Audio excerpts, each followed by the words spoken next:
Laws around how bad punishment can be today are only in place because of how bad they were throughout history.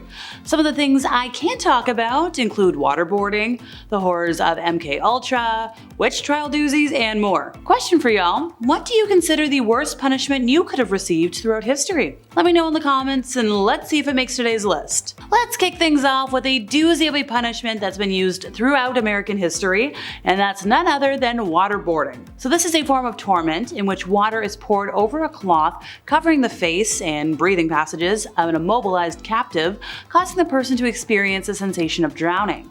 In the most common method of waterboarding, the captive's face is covered with a cloth or some other thin material, and then they're on their back at an incline of about 10 to 20 degrees, to be specific. Punishers pour water onto the face over the breathing passages, which causes an almost immediate gag reflex and that bad sensation I mentioned a moment ago. So normally water is poured intermittently to prevent death, but if it's poured without interruption, that's death by asphyxia. Not fun.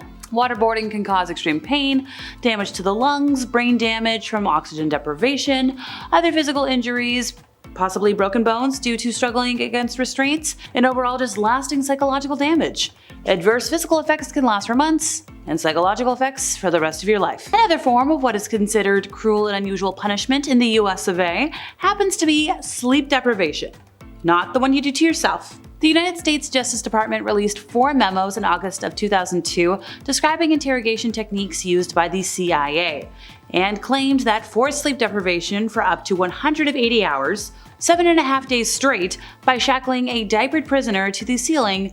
They were like, oh no, that's not torment. Also, apparently the combination of multiple interrogation methods, including this one, were like, nah, and I think a lot of folks would disagree.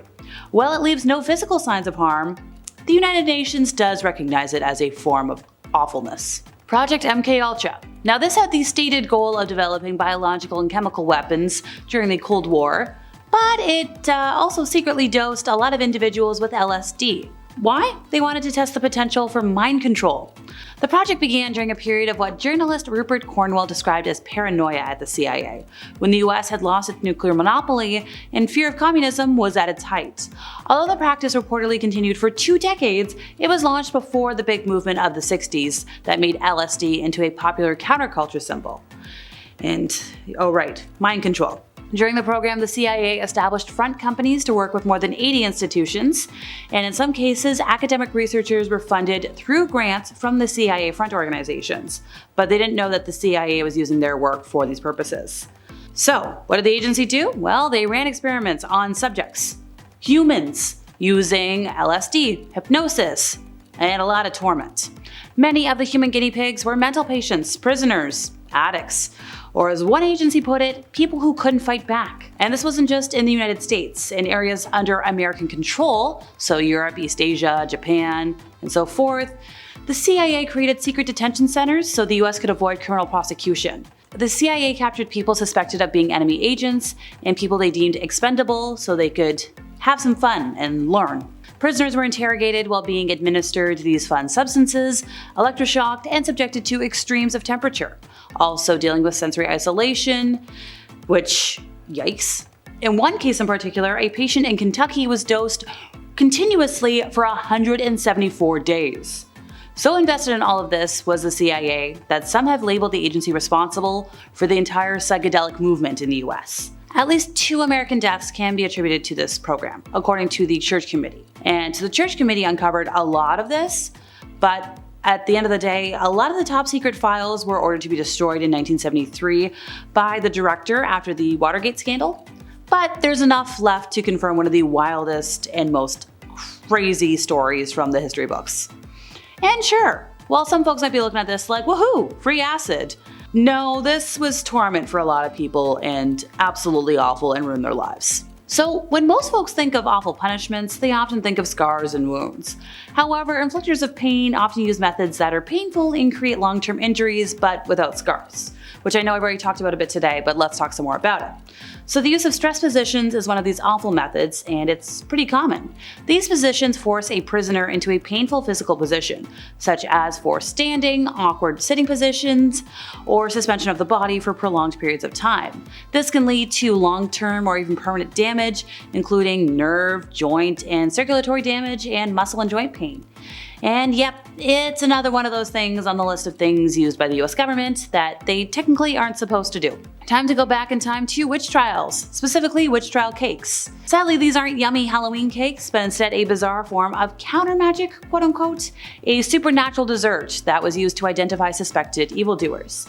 In cases of mysterious illness or possession, witch hunters would take a sample of the victim's urine, mix it with rye meal and ashes, and bake it into a cake. Now, this stomach-turning concoction was then fed to a familiar or animal helper of the suspected witch because they wanted to pray that the creature would fall under its spell, reveal the name of the guilty sorcerer. During the hysteria that preceded the Salem witch trials, Tituba famously helped prepare a witch cake to identify the person responsible for bewitching somebody.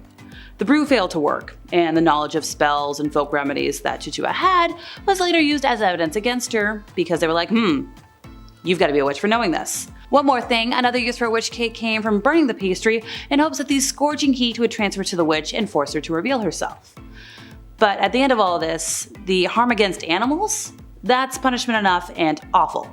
Ever heard about a ducking chair? Not to be confused with a cucking chair, which is a whole other concept, or the red-hot stools women accused of having naughty acts with the devil would have to sit on. Whole thing.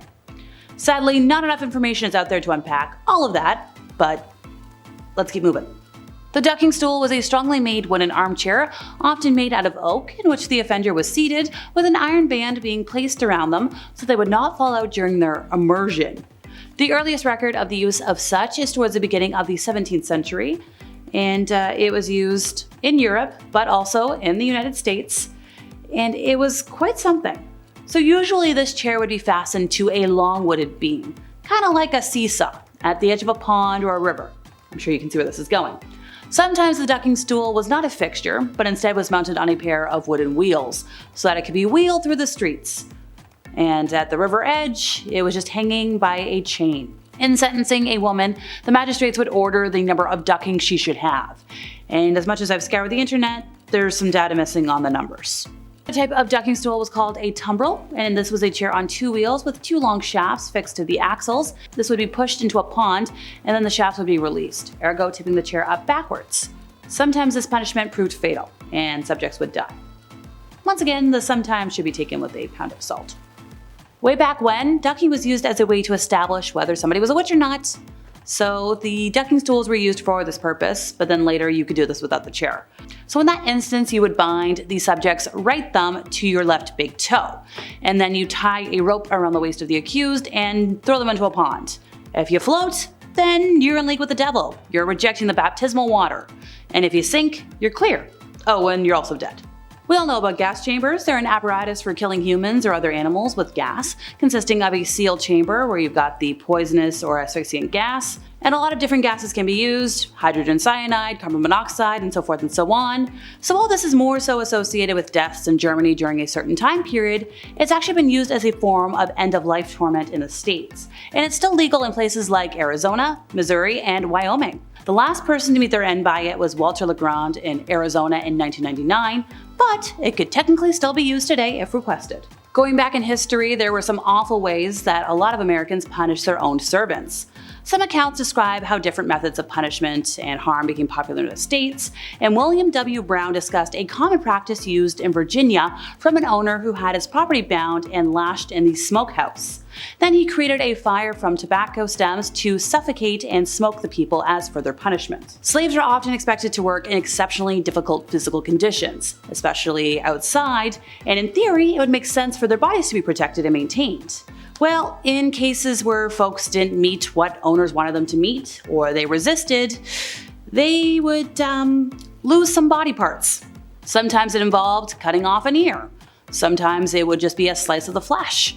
More severe examples included amputation, gouging, sometimes even cutting hamstrings or castrating. In a lot of cases, folks wouldn't receive medical treatment, and that's the end of it for them.